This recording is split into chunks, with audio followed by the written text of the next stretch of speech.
50,000 টাকার ক্লাবের 12,000 কত 2 লাখ, কিন্তু আর বেতন 600 দেয়, আর এক দুইটা যায়, আরেক বেন নাই। 12 ঘন্টা হয়তো 14 ঘন্টা ডিউটি করার পর আমার 400 টাকা স্যালারি দেয়। লগ্নের কাজে একটা ক্লাবের জন্য যদি হয় 60,000 টাকা, এটা হয় আপনার 1,80,000 টাকা ভাড়া নেয়। তো আমাদেরকে মালিক পক্ষ কিছুই দেয় না, হয়রানি।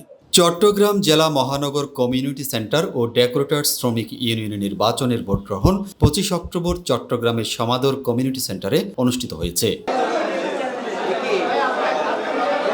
সকাল 9টা থেকে ভোট গ্রহণ শুরু হয়। ভোটারের সংখ্যা প্রায় 4,000। দীর্ঘদিন পর এই নির্বাচন হওয়ায় সকলের মাঝে উৎসবের আমেজ বিরাজ করেছে।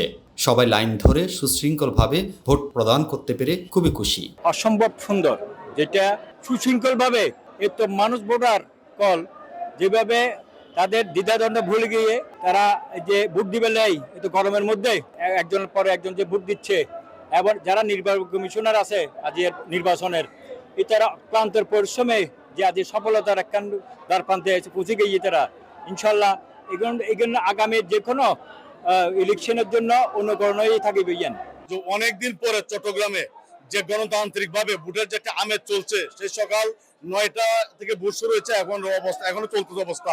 বহুত মানুষ অপেক্ষমান। আমরা এই পর্যন্ত 1000 ভোট কাস্ট করতে পেরেছি, বাইরে আরো 1500 মাসের মতো অপেক্ষায় আছে। প্রার্থীরা বলেন, নির্বাচনে যারাই বিজয়ী হবে তাদের নিয়ে একসাথে কাজ করবেন মিলেমিশে। অন্য আরেক প্রার্থী বলেন, নির্বাচিত হওয়ার পর প্রথমেই কাজ করবেন শ্রমিকদের বেতন বৃদ্ধি সহ সকল প্রকার সুযোগ সুবিধা নিশ্চিত করা।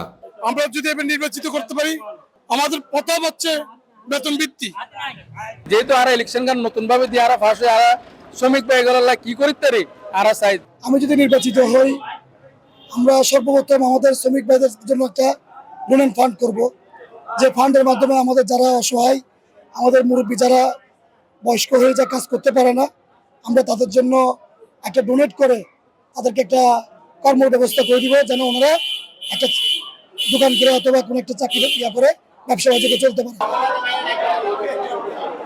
News desk, Chatka TV.